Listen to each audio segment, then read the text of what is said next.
হাসরের ময়দানে যেদিন উলঙ্গ দাঁড়ায় যাব, আল্লাহ যদি ডেকে বলে, রে আবু বকর, আমি আল্লাহ কত নেয়ামত তোমাকে দান করেছিলাম, জান্নাতের টিকিট দিলাম 10 জনার সিরিয়াল 1-এ তোমার নাম রাখলাম। ও আবু বকর, নবীজির তোমার নবীর বিপদকালে তোমারে বন্ধু বানায় দিলাম, হিজরতের সাথী বানাইয়া এত নেয়ামত তোমারে দিলাম, আমার দরবারে সেই বিনিময় কি নিয়ে আসছো?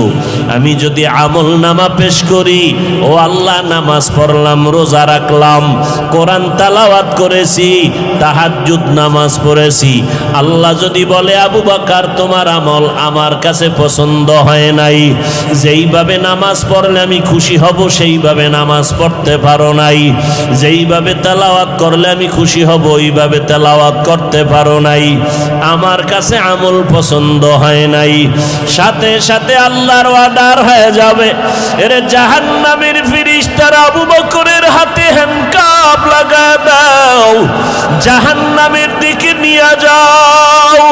এর যুবক, ও পর্দার আড়ালের মা বোনেরা, ও বৃদ্ধ বাবাজি, জান্নাতের টিকিট পাইয়া যদি আবু বকর সারা রাত কাঁদতে পারে,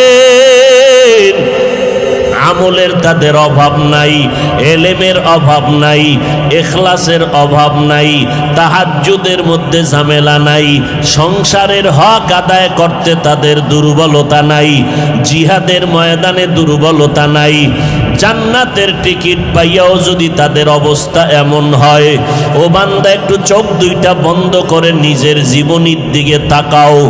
আজকে জীবনের দিকে তাকাইয়া দেখি এই ময়দানে আমার মতো গুনাহগার কেউ নাই।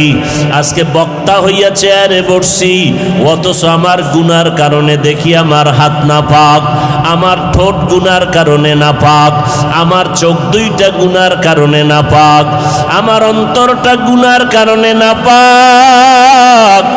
আমার মতো গুনাহগার এই ময়দানে কেউ নাই। এরে যুবক, একটু চিন্তা করো, কই ছিলা, কই আছো? এক সময় তুমি আব্বু কয়া ডাকতে পারো নাই।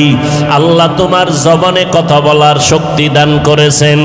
তোমার মতো বয়সের কত যুবক দেখো, তোমার দুইটা চক্ষু দিয়া সারা রাত মোবাইল চালাও, গুনাহ করো। তোমার মতো কত বান্দা আছে দুই চোখের পাওয়ার নাই, অন্ধ বানাইয়া আল্লাহ পাঠাইছেন, রাস্তায় রাস্তায় ভিক্ষা করে। আমার আল্লাহ যদি তোমারে ঘুমের মধ্যে অন্ধ বানাইয়া দিতেন, বলো তুমি মোবাইলে গান বাজনা কেমনে দেখতা? আল্লাহ তোমারে সুন্দর চেহারা দান করেছেন, আল্লাহর দেওয়া নেয়ামত খাইতেছো, আল্লাহর দেওয়া পানি ভোগ করতেছো, আল্লাহর দেওয়া বাতাস, আল্লাহর দেওয়া জমিনের ফসল গাছের ফল খাইতেছো। তোমারে যদি কেউ 5,000 টাকা দেয়, তুমি তার গুণগান গাও। তোমারে যদি একটা রিক্সা কিনিয়া দেয়, তুমি তার গুণগান গাও। তোমারে যদি একটা দোকান উঠাইয়া দেয় কেউ ব্যবসার জন্য, তুমি তারে জীবনে ভুলো না, তোমার চেয়ার ছাইরা তারে বসার জন্য আগায় দাও। আমার মাওলায় তোমারে দুইটা হাত দিছেন, বলো আল্লাহরে কে দিয়েছো? আমার মাওলায় তোমারে দুটো সুন্দর চক্ষু দান করেছেন, বলো এর বিনিময় আল্লাহকে কে দিয়েছো? আমার আল্লাহ তোমারে সুন্দর হায়াত দিয়েছেন, বলো আমার মালিকের কি দিয়েছো? আমার আল্লাহ তোমার জবানে কথা বলার শক্তি দান করেছেন, বিনিময় আল্লাহকে কি দিয়েছো? আল্লাহ দুটো হাত ভালো রাখছেন, বলো বিনিময় আল্লাহকে কি দিয়েছো? আল্লাহ তোমার আমার প্রয়োজনে সূর্যের আলো দিয়েছেন, বলো বিনিময় আল্লাহকে কি দিয়েছো? রাতের বেলা চাঁদের আলো দিয়েছেন, বলো আল্লাহকে কি দিয়েছো? আমার আল্লাহ জমিনের ফসল তোমার আমার জন্য কত সুন্দর করে দিয়েছেন, ভোগ করার জন্য তুমি আল্লাহকে কি দিয়েছো? আল্লাহ তো তোমার বাড়ি চায় না, টাকা চায় না, পয়সা চায় না। আল্লাহ তো বলে নাই ব্যবসা বাণিজ্য লেখাপড়া চাকরি বন্ধ করে সারা রাত সেজদায় পড়ে থাক, আল্লাহ তো এটা চায় না। আল্লাহ বলে বান্দা ব্যবসা কর, লেখাপড়া কর, চাকরি কর, সময় মতো সেজদা দে, 5 বেলার নামাজ পড়, মা বাবার দোয়া নিয়ে চল, ওলামায়ে কেরামের পরামর্শ নিয়ে চলো, নবীজির আদর্শ মানিয়ে চলো। নবীর আদর্শের কারণে আজকে এত সম্মান। সারা দুনিয়াবাসী আজকে ইসলামের দুশ্মনী করে, বেঈমানেরা মাদ্রাসার বিরোধিতা করে, কোরআনের বিরোধিতা করে। ও যুবকেরা, আমরা যারা টুপিওয়ালা দাড়িওয়ালা নামাজ পড়ি, পর্দা করি, হালাল খাই, বলো আমাদের স্বাধীনতা কোথায় নষ্ট হয়ে গেল? আমাদের খানাও বন্ধ হয় নাই, আমাদের চলাফেরার স্বাধীনতাও নষ্ট হয় নাই। আমাদের মতো দাড়িওয়ালা নামাজি ব্যবসা করে, অভাব নাই, চাকরি করে, অভাব নাই। তুমি কেন বলো নবীর তরিকা মানলে স্বাধীনতা চলবে না? বরং আমি চ্যালেঞ্জ করে বলবো, আমরা যারা নবীর তরিকা মানিয়ে চলি, আমাদের মতো সম্মানে জমিনে বর্তমানে কেউ নাই। আমরা যারা নবীর আদর্শ মানিয়ে চলি, আমাদের মতো শান্তিতে জমিনের মধ্যে কেউ নাই। তোমারে কোন শয়তানে ধোকায় ফেলে দিল, আজকে তুমি টুপি মাথায় দিতে চাও না, অথচ তুমি মুসলমান, আমিও মুসলমান। তুমি যে আল্লাহ মানো, আমিও সে আল্লাহ মানি। তোমার নবী আমার নবী এক, তোমার কোরআন আমার কোরআন এক। আমি টুপি মাথায় না দিলে লজ্জা পাই, আর তুমি টুপি মাথায় দিতে লজ্জা পাও। আমি দাড়ি কাটলে লজ্জা পাই, আর তুমি দাড়ি রাখতে লজ্জা পাও। আমি লম্বা পোশাকটা না পরলে লজ্জা পাই, তুমি লম্বা পোশাক পরতে লজ্জা পাও। আমি বেপর্দায় চলতে লজ্জা পাই, আর তুমি পর্দা করতে লজ্জা পাও। যেগুলো বেঈমানের চরিত্র ছিল, সেগুলো তুমি মুসলমানের মধ্যে ঢুকাইলা কেন রে বাবা? মনে মনে কি ভাবতেছো কোরআন মিথ্যা? পারলে একটা প্রমাণ দাও, এখন দাড়ি কেটে ফেলবো, নামাজ রোজা বাদ দিয়ে দিব। তুমি কেন? বড় বড় মনীষী, বড় বড় পণ্ডিতেরাও তো ভুল বের করতে পারে নাই। কিয়ামত পর্যন্ত কোরআনের ভুল বের করতে পারবে না। ওই কোরআন সত্য, ওই কোরআনে গুনাহ নিয়ে যারা কবরে যাবে তাদের জাহান্নামে ভুগতে হবে, তাও সত্য। নেক আমলওয়ালারা জান্নাত পাবে, কোরআনের ঘোষণা, তাও সত্য। জান্নাত এমন আরামের ঘর, আল্লাহ কোরআনে বয়ান করেছেন। আবার জাহান্নামটা কেমন ভয়ঙ্কর, আমার আল্লাহ তাও বয়ান করেছেন। গুনাহগার হইয়া যদি কবরের বিছানায় যাও, ওই কবরে তখন কে টাকাওয়ালা বাড়িওয়ালা খবর নাই, কে ধনী কে গরিব কোনো প্রশ্ন হবে না। আমাকেও তিনটা প্রশ্ন, তোমাকেও একই তিনটা প্রশ্ন করা হবে। রবের পরিচয় দাও, ধর্মের পরিচয় দাও, রহমাতুল লিল আলামিনের পরিচয় দাও। দুনিয়াতে যদি রবের গোলামি না করিয়া কবরে যাও, যারা রবের গোলামি করবে তারা জবাব দিবে রব্বি আল্লাহ। যারা ধর্ম ইসলাম মানবে তারা জবাব দিবে কবরে দীনি আল ইসলাম। যারা নবীর সুন্নত অনুযায়ী চলবে তারা নবীরে দেখিয়া চিনবে। নবী বলেন, আমার আল্লাহ গাইবি আওয়াজ দিয়া বলবে, ও ফেরেশতা কবরে জান্নাতের বিছানা দিয়া দাও, আমার বান্দা আরামে ঘুমাবে, কেউ ডিস্টার্ব করবে না। আর যারা গুনাহগার হইয়া কবরে যাবে, এদেরকেও যখন প্রশ্ন করা হবে তারা জবাব দিতে পারবে না, শুধু আফসোস করে বলবে, হা হা লা আদরি, আমি কিছুই জানি না, কিছুই জানি না। আল্লাহ রাগান্বিত হয়ে বলবে, ফেরেশতাই নাফরমানকে ধর, এর কবরে জাহান্নামের আগুন জ্বালাইয়া দাও। একটা না, দুইটা না, 70 থেকে 99টা সাপ কবরের মধ্যে জাহান্নামের আগুন। আল্লাহর অর্ডার হবে, ওরে কবরের মাটি, এই গুনাহগারের দুই দিক থেকে জোরে জোরে চাপ দাও। এত জোরে চাপ দিবে পাজরের হাড় চুরমার হয়ে যাবে। ও যুবক, এখনই কি গুনাহ ছাড়বা না? মানুষ তো শখ করিয়া অনেক সময় অনেক অন্যায় করে। তোমার মনের শখ লাগাইয়া দাড়ি রাখলা না কতদিন, এখনো কি তওবা করবা না? দুনিয়াতে যত বড় বড় বুজুর্গদের নাম আপনারা শুনেছেন, খাজা মঈনুদ্দিন চিশতি আজমিরি, বড় পীর আব্দুল কাদের জিলানী, বাইজিদ বুস্তামি, জুনায়েদ বাগদাদি, সিলেটের শাহজালাল রহমাতুল্লাহ আলাই, শাহপরান, শাহ মখদুম, শাহ আলী, খানজাহান আলী, এরপরে ফুরফুরা, জৈনপুরি, সারসিনা, চরমনাই, উজানি, বাহাদুরপুর, এই যত নাম বললাম, এদের যারা বড় বড় পীর সাহেব ছিলেন জৈনপুরের, কারামত আলী জৈনপুরী রহমতুল্লাহ আলাই সহ, ওই খানকাত থেকে যারা আমাদের দেশে আসেন, আমাদের দেশে আসেন না, আসেন, আল্লাহকে সাক্ষী রেখে বলবেন এরা কি কেউ বেনামাজি ছিলেন? আপনারা তাদের মোহাব্বত করেন? করেন? আপনারা নামাজ পড়েন না কেন? আচ্ছা, যাগো নাম বললাম এগো কি দাড়ি ছিল? আপনি দাড়ি রাখেন না কেন? চালাকি কয়দিন করবেন? এই ধোকাবাজি করে কয়দিন চাপাবাজি করে খাবেন?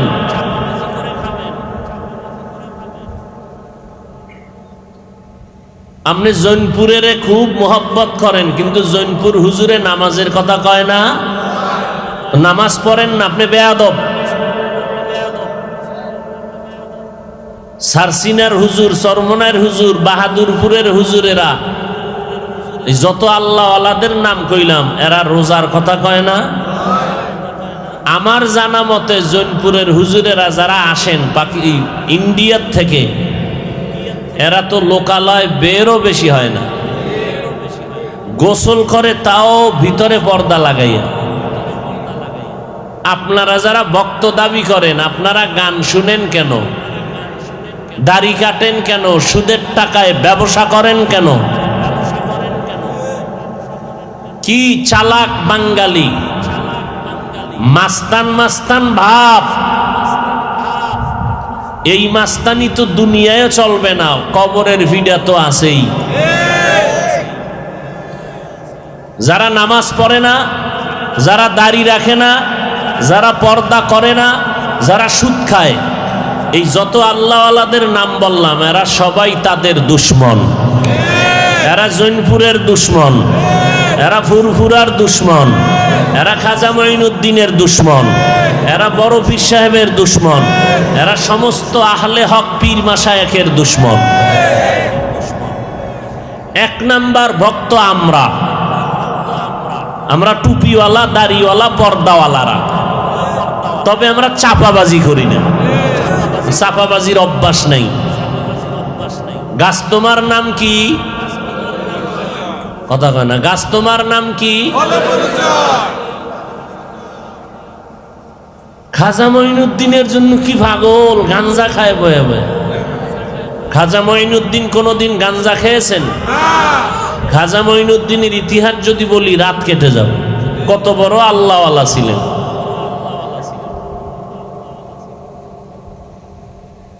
খুব কষ্ট লাগতেছে না যে এই ওয়াজ হুনার জন্য নিয়ে আমরা আইছি? এডি আসল ওয়াজ। এর সাথে যদি আবার ইসলামী আইন কায়েম কইরা জেলখানায় ঢুকায় রাখা যাইতো যে তওবা করবি, নামাজ আর ছাড়বি না, এরপরে মুক্তি দেওয়া হবে, তাহলে এটা ওই তো টোটাল টাটকা ওয়াজ। কোরবানি দিছে বিশাল বড় গরু,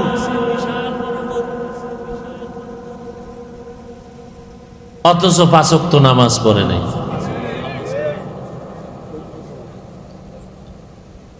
পয়গম্বর বলেন বাইনাল আবদি ওয়া বাইনাল কুফরি তারকুস সালাহ। কাফের আর মুমিনের মধ্যে ব্যবধান হলো নামাজ। বেঈমানেরা নামাজ পড়ে না, মুমিনেরা নামাজ ছাড়ে না। একটুখানি নেকের তরে রোজ হাসরের মাঠেতে বাবা ঘুরবে ছেলের পিছে, ছেলে বাবার আগেতে। আহাতে মন কঠিন দিনেতে নামাজ তোমায় ভুলবে না। ঠিক মতো পড়িলে নামাজ জান্নাত তোমার ঠিকানা। ঘুমের চেয়ে নামাজ ভালো আর তুমি ঘুমাইও না। ঠিক মতো পড়িলে নামাজ জান্নাত তোমার ঠিকানা। কি বুঝলেন? আমি জৈনপুরি, ফুরফুরা, সারসিনা এইরকম যত পীর মাশায়েখ এদের বিরুদ্ধে কথা বলছি না। এদের বিরুদ্ধে যারা চলে তাদেরকে সতর্ক করলাম। সিলেটের মাজারে যায় জিয়ারত, চান্দা উঠাইছে এলাকায়, ব্যানার টানায় কোথায় যায়? সিলেট শাহজালালের মাজার জিয়ারতে লেখা আছে ব্যানারে। 3-4 দিন ঘুরলো, শাহজালালের মাজারে গেল, কিন্তু 5 বেলার নামাজ পড়লো না। আচ্ছা বলেন তো, শাহজালাল রহমতুল্লাহ আলাইহি নামাজ পড়েন নাই? ওরে মাওলার কেমন পাগল ছিলেন শাহজালাল, জীবনে বিবাহ করেন নাই। আর আপনি আর একজনের বউ লগে লইয়া যাইতেছেন জিয়ারতে। আমি মিছা বলতেছি? এ বেগানা লইয়া যায় না? মহিলারাও কইছে আমরা যামু, কার বউ কার শালি খবর নাই, চলো।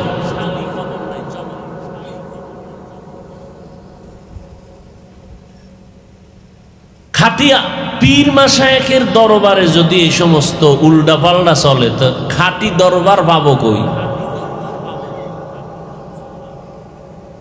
সিনেমা হলে ঢুকলে ওয়াজ মাহফিল শোনা যায় না? কথা বলেন না কেন? সেখানে গান, বেপর্দা, কথা ঠিক? তো পিসাবগ দরবারে যদি এগুলি চলে, তো সিনেমা হলে আর পিসাবের দরবারে ব্যবধান কি? অতএব আপনাদের এই যে আশরাফ আলী মৌলবী রহমতুল্লাহ আলাইহি বড় বুজুর্গ মানুষ ছিলেন, এর রেখে যাওয়া মোহাব্বত যদি ধরে রাখতে চান, তাহলে সহি তরিকে একটা মাদ্রাসা করেন। ইনশাল্লাহ আমি ওয়াদা দিয়ে গেলাম, আল্লাহ সুস্থ রাখলে প্রত্যেক বছর আসব। আমি বলছি সাব্বিরকে আগামীতে 2 দিন দিবি, 2 দিন দিবি, একদিন আমি, আর একদিন অন্য অন্য অনেক বক্তা ভালো ভালো আলেম ওলামা রাখবো। এখন সাব্বির একা পারবে না, আপনাদের সহযোগিতা লাগবে না? সহযোগিতা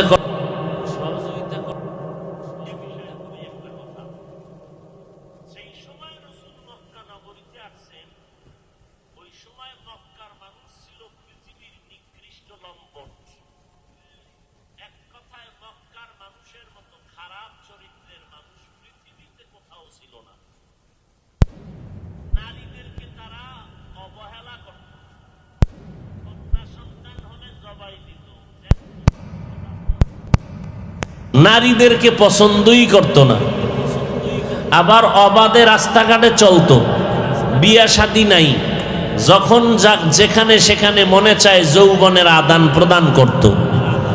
বর্তমান আল্লাহর ঘর বাইতুল্লাহর চারদিকে এরা তওয়াফ করত নারী আর পুরুষ উলঙ্গ হইয়া।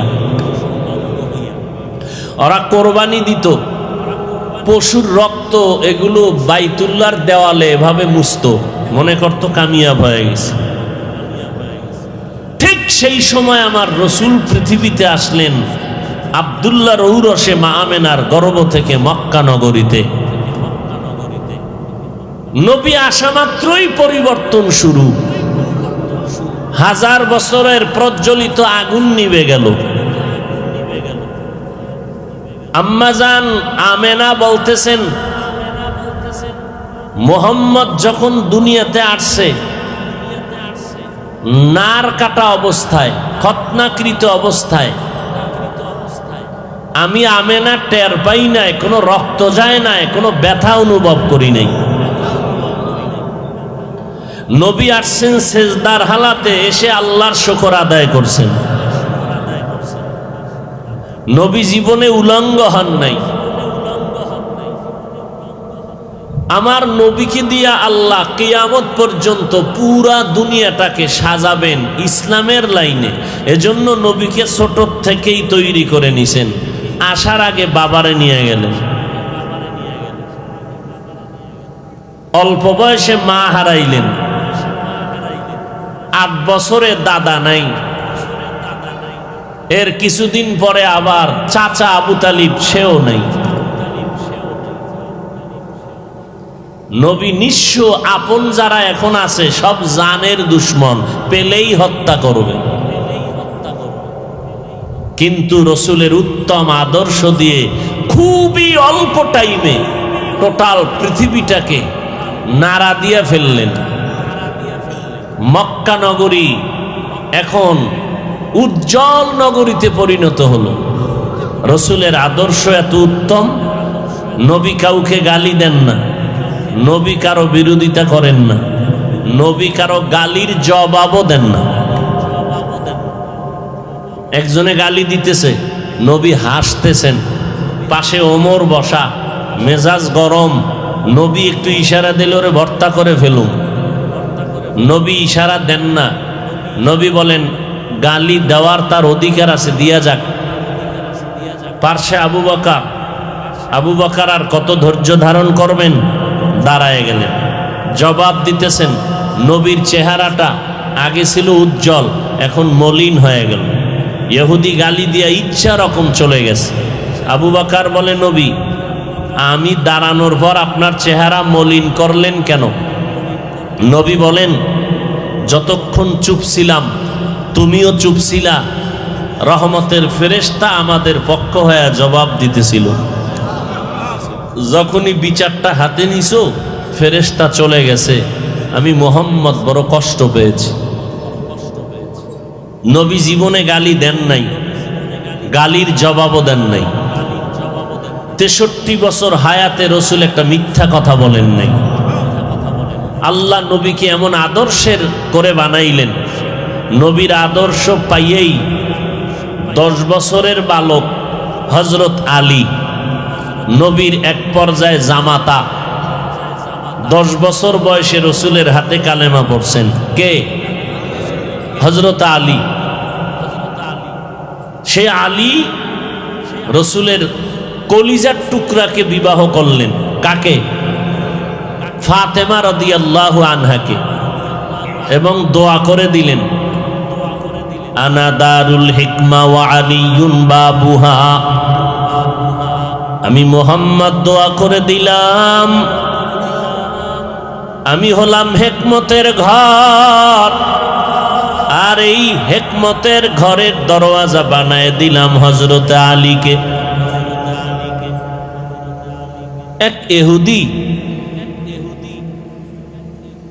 একজন ইহুদি একবার ওমরে ফারুকের কাছে এসে জিজ্ঞাসা করে, তোমাদের মুহাম্মদের আদর্শটা কেমন? শুনি নাকি খুব ভালো আদর্শের। ওমর বলে, আমি তো 27 বছরের সময় কালেমা পড়ছি, তখন 39 জন মুসলমান মুহাম্মদের হাতে, আমি 40 নাম্বার, আমি ভালো কইতে পারুম না। তো কে বলতে পারবে? আলীর কাছে যাও। হযরত আলী 10 বছরেই কালেমা পড়ছে। হযরত আলীর সামনে রওনা হয়ে গেলেন। না, ওমর বললেন ওসমানের কাছে যাও। ইহুদি বলেন, ওসমানের সামনে দাঁড়াইলাম। সেখান থেকে বলা হলো, সব থেকে বেশি নবীর আদর্শের গুণগান বলতে পারবে হযরত বেলাল। বেলালের কাছে যাও। নবীজির সাথে উঠা বসা বেলালের মোহাব্বত বেশি, বেলাল বলতে পারবে। বেলালের কাছে যখন চলে যায়, বেলাল বলে, হযরত আলীর কাছে যাও। আলীর কাছে যাওয়ার পর নবীর আদর্শের বয়ান শুনতেছে। ও ইহুদি ভাই বলো,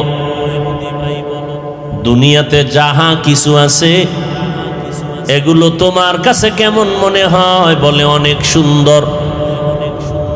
বলে, আমার নবীর গুণগান আমি কি করব? সারা আসমান জমিন গ্রহ নক্ষত্র সব যদি এক পালায় দেওয়া হয়, আমার রসুলের আদর্শের সমতুল্য হবে না। ইমামুল আউয়ালিনাল আখিরিন বাহরে সাদকা রাহমাতাল লিল আলামিন সাইয়্যিদুল কাউনাইন খাতমুল মুরসালিন আখিরা মুদবুদ ফখরুল আউয়ালিন। পয়গম্বরের আদর্শ গ্রহণ করলেন আবু বকর। নবীর আদর্শ গ্রহণ করার কারণে মক্কার মানুষ এখন ভালো মানুষে পরিণত হয়ে গেল। যেই মক্কার মানুষ ছিল জমিনের মধ্যে নিকৃষ্ট, এখন তারা হয়ে গেল ইতিহাসের পৃষ্ঠায় শ্রেষ্ঠ। কেমন উৎকৃষ্ট আর শ্রেষ্ঠ হলো? আল্লাহ তাআলা 10 জনের নামে নবীর হাতে চিঠি দিয়ে দিলেন, ও জিবরাইল যাও, আমি নবীর 10 জন সাহাবার নামে জান্নাতের টিকিট ওকে করে ফেললাম। কয়জনের নামে? 10 জন সাহাবার নামে জান্নাতের টিকিট এসে গেল দুনিয়াতে জিন্দা হালাতে।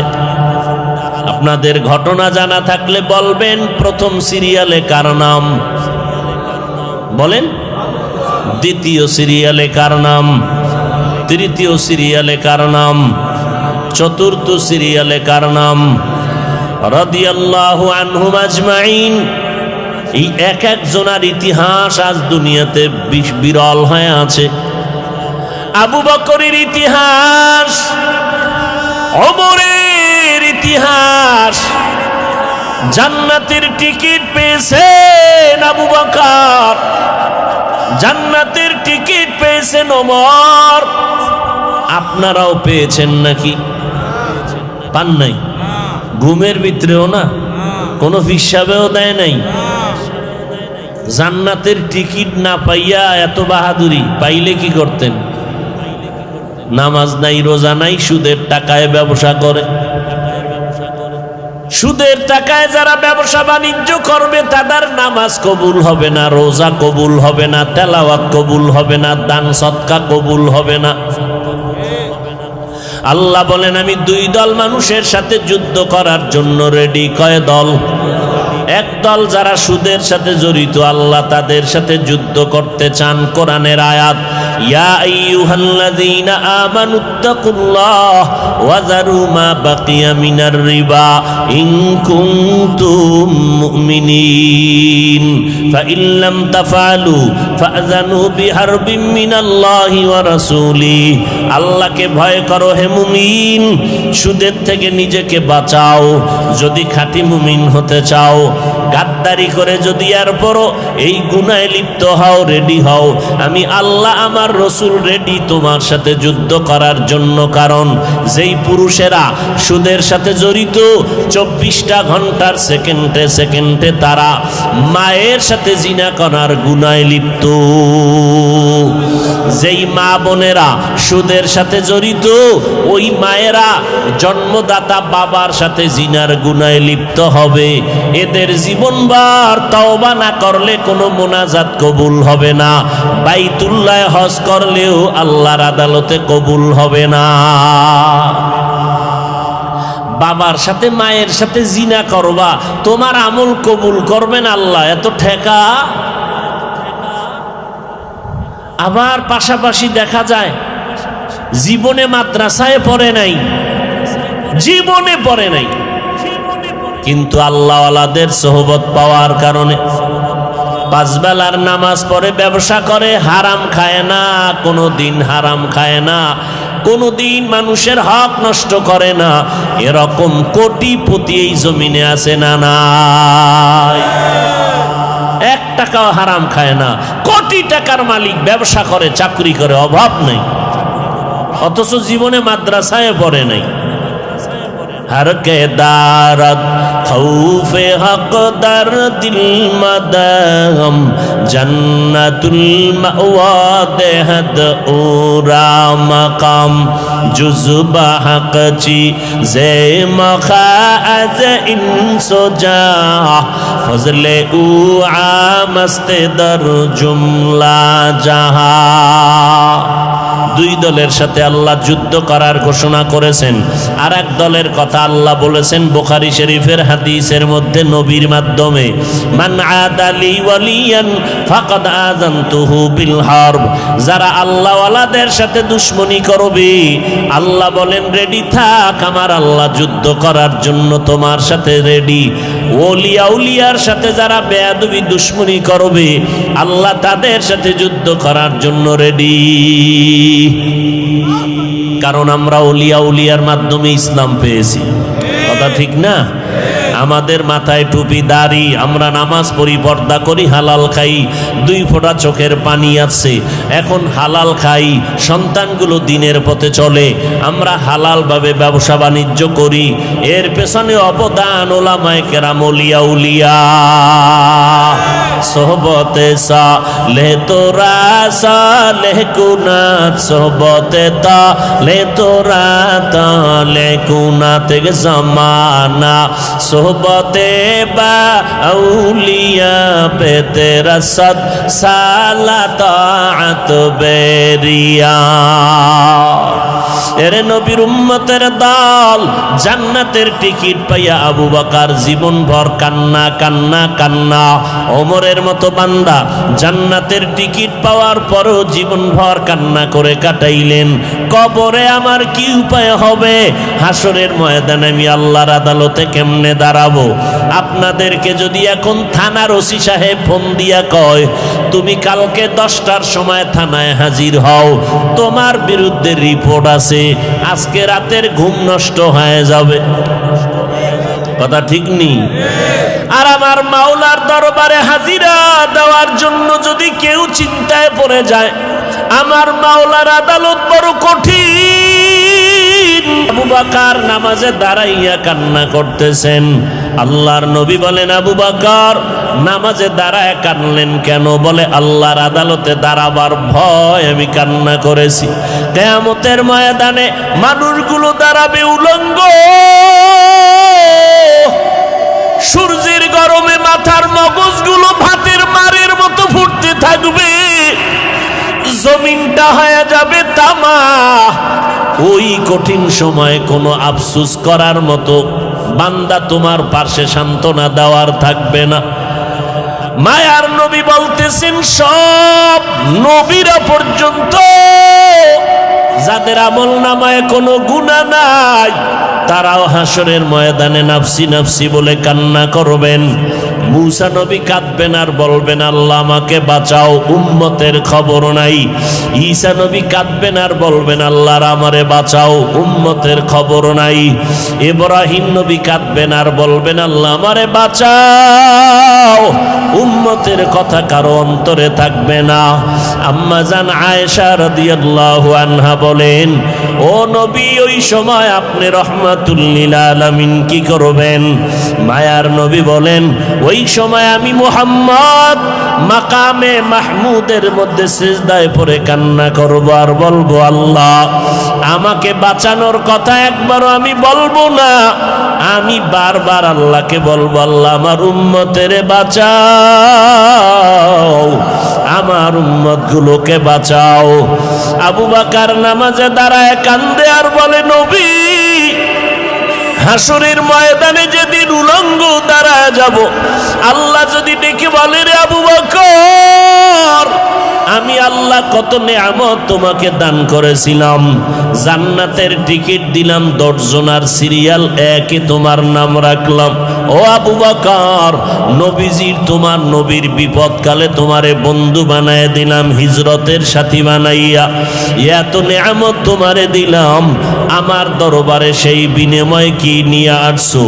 আমি যদি আমল নামা পেশ করি, ও আল্লাহ নামাজ পড়লাম, রোজা রাখলাম, কোরআন তেলাওয়াত করেছি, তাহাজ্জুদ নামাজ পড়েছি, আল্লাহ যদি বলে আবু বকর তোমার আমল আমার কাছে পছন্দ হয় নাই, যেইভাবে নামাজ পড়লে আমি খুশি হব সেইভাবে নামাজ পড়তে পারো নাই, যেইভাবে তেলাওয়াত করলে আমি খুশি হব ওইভাবে তেলাওয়াত করতে পারো নাই, আমার কাছে আমল পছন্দ হয় নাই, সাথে সাথে আল্লাহর অর্ডার হয়ে যাবে, এর জাহান্নামের ফেরেশতা তার আবু বকরের হাতে হ্যান্ডকাপ লাগায় দাও, জাহান্নামের দিকে নিয়ে যাও। এর যুবক, ও পর্দার আড়ালের মা বোনেরা, ও বৃদ্ধ বাবাজি, জান্নাতের টিকিট পাইয়া যদি আবু বকর সারা রাত কাঁদতে পারে, আমলের তাদের অভাব নাই, এলেমের অভাব নাই, ইখলাসের অভাব নাই, তাহাজ্জুদের মধ্যে ঝামেলা নাই, সংসারের হক আদায় করতে তাদের দুর্বলতা নাই, জিহাদের ময়দানে দুর্বলতা নাই।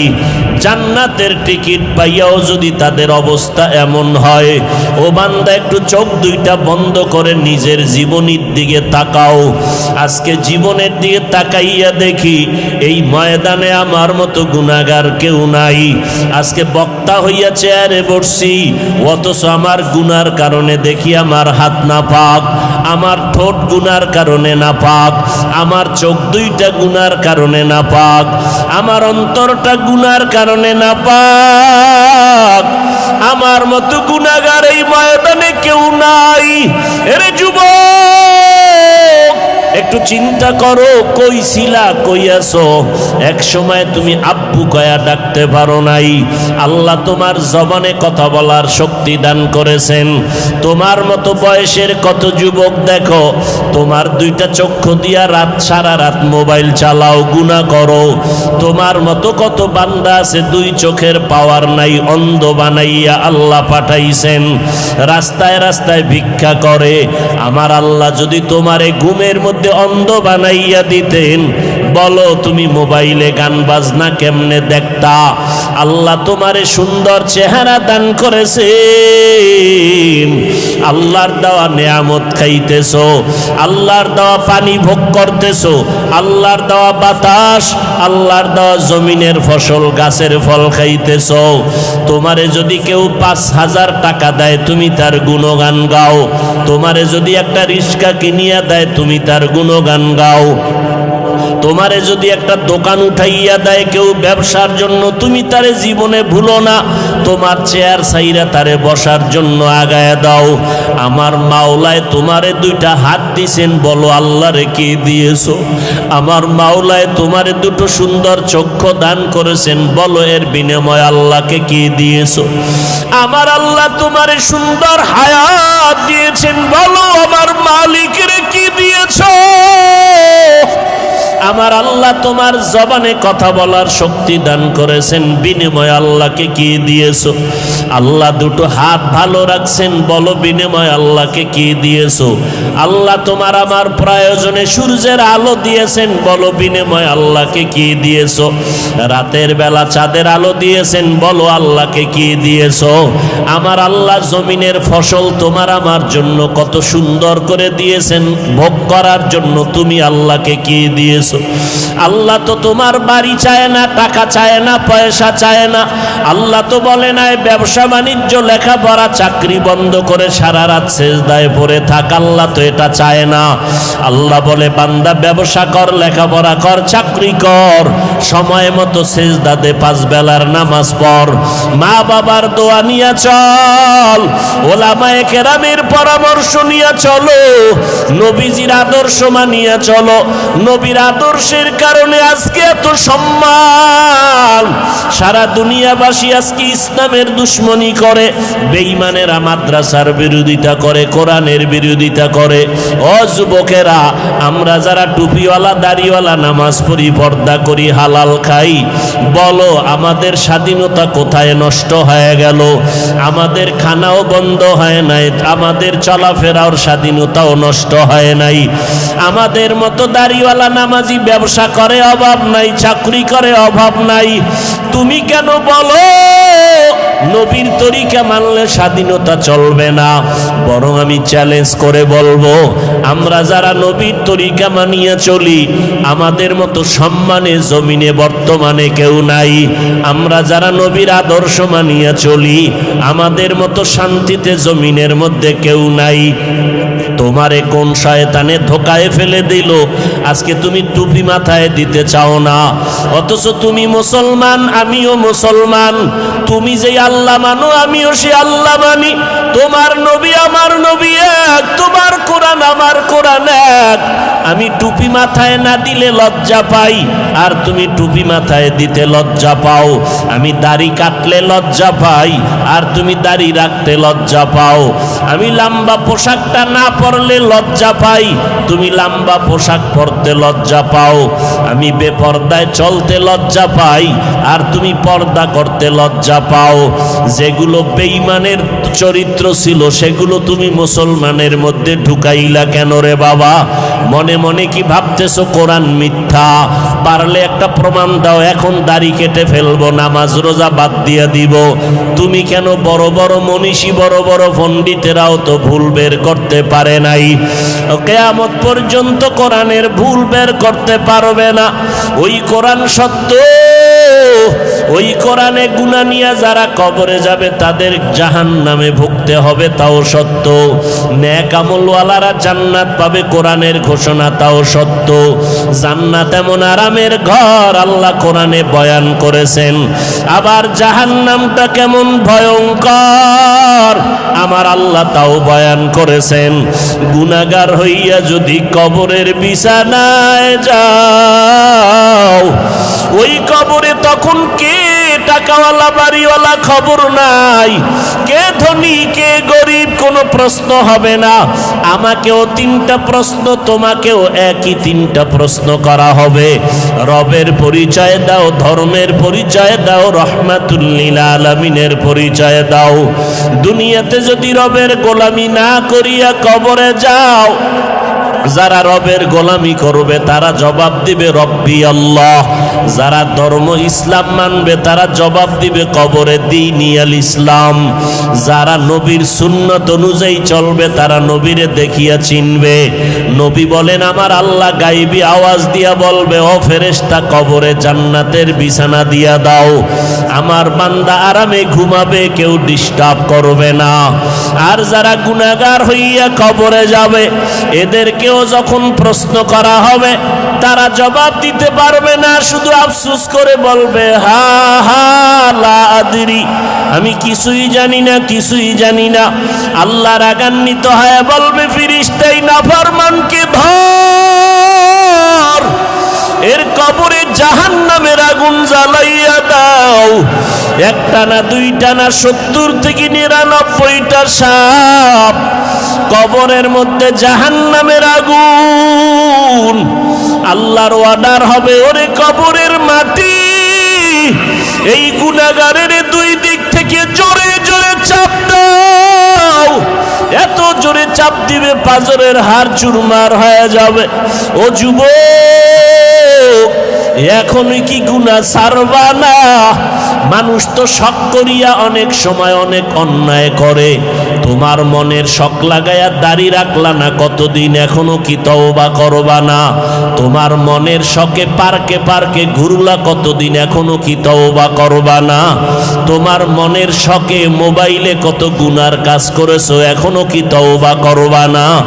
যদি তওবার নিয়ত থাকে 2 ফোঁটা চোখের পানি ছেড়ে কাঁদো, আর মনে মনে আল্লাহকে ডাকো, আর বলো দয়ার মালিক জীবনে আর গুনাহ করব না, নামাজ ছাড়ব না, বেপরদায় চলব না, মা বাবারে কষ্ট দিব না, নবীর তরিকা মানিয়া জীবন চালাবো, মা বাবার দোয়া নিয়ে চলবো, ওলিয়া উলিয়া ওলামায়ে কেরামের পরামর্শ নিয়ে চলবো, দেশ ও জাতির বিরুদ্ধে ষড়যন্ত্র করব না, নিজে কোনো মানুষের ক্ষতি কখনো করব না। তওবা করার যদি নিয়ত হয়, খাঁটি তওবার নিয়তে 2 হাত আল্লাহকে দেখাইয়া দাও। আয় আল্লাহ আমাদের তওবা কবুল করে নেন। আয় আল্লাহ নবীর তরিকা মেনে চলার তৌফিক দান করেন, তওবার উপরে মজবুত হয়ে চলার তৌফিক দান করেন, আমিন। আলহামদুলিল্লাহি রাব্বিল আলামিন, ওয়াসসালাতু ওয়াসসালামু আলা সাইয়্যিদিল আমবিয়াই ওয়াল মুরসালিন ওয়া আলা আলিহি ওয়া আসহাবিহি আজমাইন। ইয়া আরহামার রাহিমিন, ইয়া আরহামার রাহিমিন ইয়া আরহামার রাহিমিন রব্বিরহামহুমা কামা রব্বায়ানি সগীরা আল্লাহুম্মা ইন্নাকা আফুউন কারীম তুহিব্বুল আফওয়া ফাআফু আন্না। ও দয়ার মালিক, আমরা গুনার বোঝা নিয়ে আপনার দরওয়াজায় হাত তুলেছি। কত উলামায়ে কেরাম, কত মুরব্বী, কত হাজী সাহেব, কত ব্যবসায়ী, কত চাকরিজীবী, কত যুবক, কত ছাত্র ভাই, পর্দার আড়ালে কত মা বোনেরা হাত তুলেছেন। মেহেরবানি করে সবার জীবনের সমস্ত গুনাহগুলো মাফ করে দেন আল্লাহ। আয় আল্লাহ, আয়োজনকারী, সহযোগিতাকারী এলাকাবাসীকে কবুল করে নেন। আলোচনার ভুল ত্রুটি ক্ষমা করে দেন। আয় আল্লাহ, সারা দুনিয়াবাসীকে মাফ করে দেন। বাংলাদেশ শান্তির দেশ বানায় দেন। আয় আল্লাহ, প্রশাসনিকভাবে যারা কাজ করে দিনের খাদেম বানাইয়া দেন। আয় আল্লাহ, জনপ্রতিনিধির দায়িত্বে যারা সবাইকে দিনদার বানায় দেন। আয় আল্লাহ, সমস্ত মাদ্রাসা মসজিদ কবুল করে নেন। অন্যান্য শিক্ষা প্রতিষ্ঠান নবীর আদর্শের আদলে কবুল করে নেন। ও দয়ার মালিক, পর্দার আড়ালের মা বোনদের আবেদা বানাইয়া দেন। সন্তানগুলো নেককার বানাইয়া দেন। আয় আল্লাহ, আমার কলিজার প্রত্যেকটা যুবকের দিনের খাদেম বানাইয়া দেন। 5 ওয়াক্ত নামাজি, কোরআন পড়নেওয়ালা বানাইয়া দেন। মোবাইলের গুনাহের থেকে হেফাজত করেন আল্লাহ। মোবাইলের গুনাহের থেকে হেফাজত করেন। মোবাইলের গুনাহের থেকে হেফাজত করেন।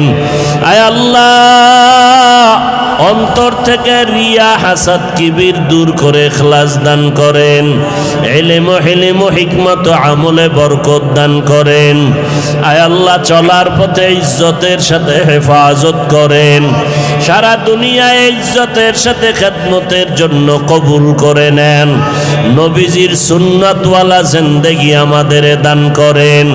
আয় আল্লাহ, নবীজির রওজা মোবারক বাইতুল্লাহ জিয়ারতের তৌফিক। আয় আল্লাহ,